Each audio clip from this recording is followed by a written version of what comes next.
A espera foi longa, mas finalmente chegou ao Brasil um ETF que paga dividendos.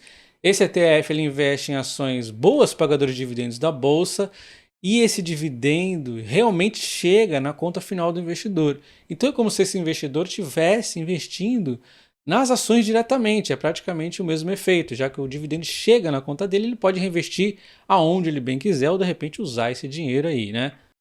E a grande questão que fica é: será que vale a pena investir nesse ETF?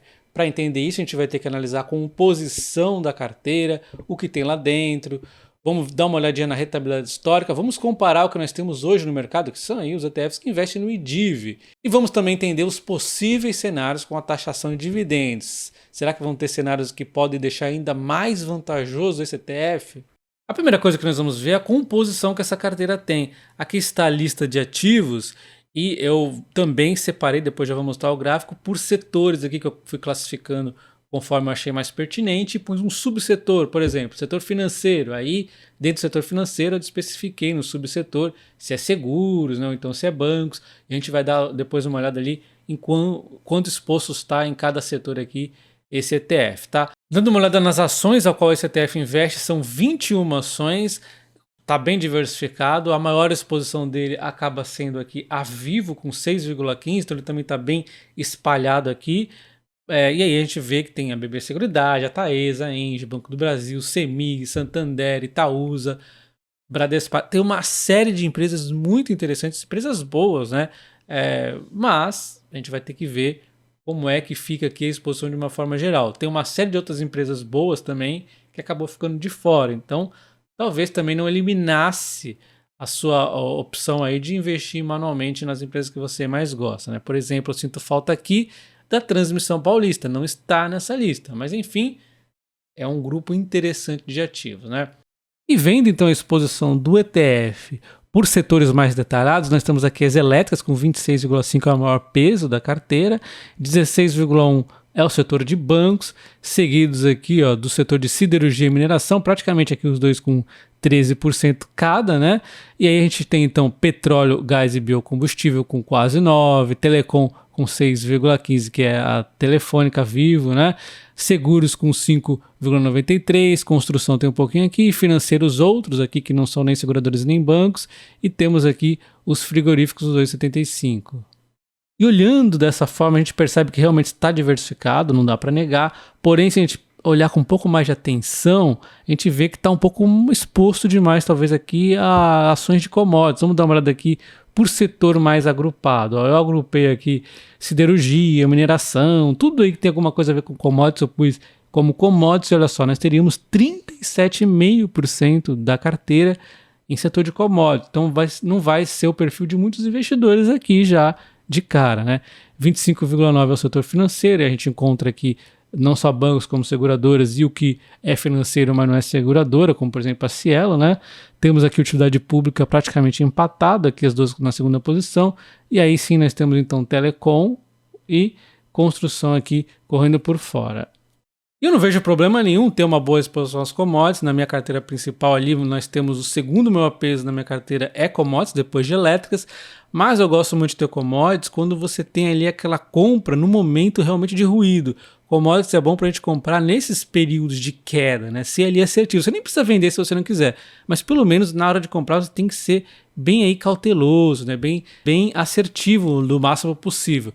Dentro do ETF você vai ter aí, não vai ter essa compra na baixa, né? Mas enfim, vai do perfil de cada um. Eu já não gostei desse sentido de um ETF que é pagador de dividendos não deveria ter uma exposição tão grande em commodities. Esse é o primeiro ponto. Mas aí a gente pode voltar naquele ponto que eu havia comentado anteriormente. Talvez esse ETF seja realmente para quem está buscando uma diversificação. De repente a pessoa nem tem commodities, é uma boa forma de se expor sem precisar conhecer tanto do setor. Então nós vemos ali a composição de ativos desse ETF, mas existem regras para entrar essas ações, inclusive pode mudar ao longo do tempo. As regras desse índice, que é o Ibovespa Smart Dividendos B3, ele inclui apenas ações listadas na B3, tá? Então esse é o primeiro filtro. O segundo é estar dentro dos 25% ações elegíveis por liquidez e também com maiores dividend yield médio ponderado. Aí eles vão ali dando esse critério de seleção, e tem a ponderação também. Nenhum dos ativos pode ter mais de 20% da carteira, e os ativos são ponderados pelo score dividendos da B3, tá? A gente já vai dar uma olhada nisso. E dando uma olhada então no score dividendos, que vai ajudar as ações a ter ali um peso maior eventualmente, nós temos o score formado por essa continha aqui, onde 1/3 aqui de importância para cada uma das questões aqui. Uma delas é a recorrência do pagamento de dividendos, a outra é o dividendo médio ponderado, né, normalizado, e a outra é a variação do valor pago. Então essas 3 pontas aqui compõem o score do dividendos. Essa foi a rentabilidade do índice, que eles fizeram uma retrospectiva, se tivesse aí válido desde 2013, né? Ele teria então superado aqui o Ibovespa. Tu podes observar que ele sofreu no início ali tanto quanto o Ibovespa, mas de 2016 em diante ele foi tirando distância, ele foi performando melhor aqui na comparação com o Ibovespa. E olha que curioso, nós temos o mesmo desempenho aqui no Divo11, que investe no IDIV, tá? Que é ações de dividendos. Eu vou até mostrar a composição dele, mas olha só, ele também sofreu tanto quanto o Ibovespa aqui, até ali desde o início dele, pouco antes de 2013, até ali até início de 2016, né? E aí depois ele começou a performar muito melhor e superou com tranquilidade aqui tanto o BOVA11 quanto o SMAL11 também, que eu coloquei aqui, tá? O SMAL11 é o de amarelo. Diferente do NDIV, o IDIV não paga dividendos, né? Na verdade, o Divo11 que investe no IDIV, e essa é a composição aqui do IDIV. Ele tem aqui 51 ações, bem mais do que os 21 aí que nós encontramos do NDIV. Falando em dividendos, o NDIV11, que paga dividendos para você, tem uma alternativa que foi criada junto, o NSDV11. Esse aqui, ele reinveste todo o dividendo, assim como os outros ETFs. E nesse cenário que nós temos hoje, é mais vantajoso o NSDV11, a não ser que você já viva de dividendos. Por quê? Porque ele reinveste todo o dividendo e aí você não paga sobre o recebimento de dividendos, já que o ETF estaria reinvestindo nele mesmo. Então você só pagaria na hora da venda com lucro. Então como funciona hoje? As ações são isentas nos dividendos, você recebe dividendos sem tributação, e temos aqui isenção nas vendas até 20 mil, independente do lucro que você tenha, né? Vendeu até 20 mil é isento no mês, né?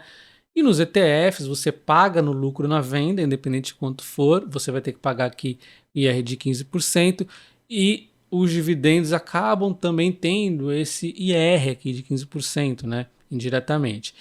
E o que acontece é, se a taxação de dividendos realmente taxar os dividendos em 15%, pode ser que o ETF tenha então essa taxação de 15% e mais a taxação do dividendo mesmo. Aí você acabaria sendo taxado 2 vezes, além de quando algum momento você for fazer a venda, você também ser taxado em 15%. Então ficaria horrível nesse cenário, mas nós temos o cenário 2, vindo a taxação de dividendos, e eles não colocam essa taxação de dividendos no ETF por já ter a taxação de 15%, então ficaria apenas uma. Nesse cenário nós teremos os dividendos taxados em 15% e as ações taxadas em 15%. Fica bem parelho nesse cenário, porém, ainda assim nós teremos a isenção de 20 mil reais em venda de ações. Mas ainda assim teríamos essa vantagem tributária investir diretamente em ações. Porém, já fica um cenário mais equilibrado. E nesse cenário de não haver uma tributação dupla aí nos dividendos, né, indiretamente aqui nos ETFs, nesse cenário o NSDV11 não teria mais aquela vantagem que ele tem sobre o NDV11.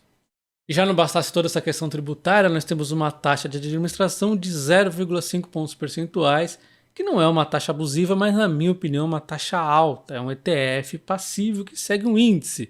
Nós temos nos Estados Unidos vários ETFs com taxa muito menor que isso. Vamos pegar um exemplo aqui, o IVV, a taxa é 0,03. Olha como é pequenininha, é insignificante. Então você cobrar 0,5 numa taxa, eu acho bastante coisa. E já não bastasse toda essa questão tributária, nós temos uma taxa de administração de 0,5 pontos percentuais, que não é uma taxa abusiva, mas na minha opinião é uma taxa alta, é um ETF passivo que segue um índice.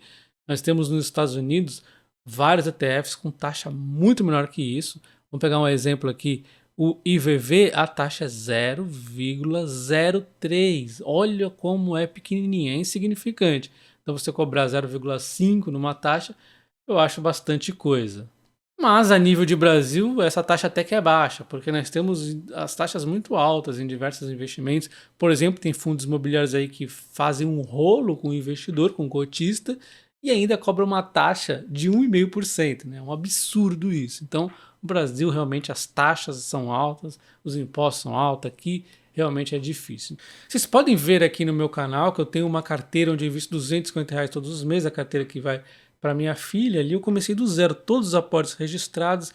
Diferente da minha carteira principal, não tem coisas mais complexas, é bem simples, R$ 250 todos os meses, seja a bolsa na alta ou na baixa, é tão simples. Será que não vale a pena seguir algum modelo mais ou menos assim? Não estou recomendando compra, mas você seguir, estudar e seguir um modelo dessa forma, caso você não queira dedicar tanto tempo assim com as ações, eu acho que faz. Aqui é muita desvantagem, é imposto, é taxa.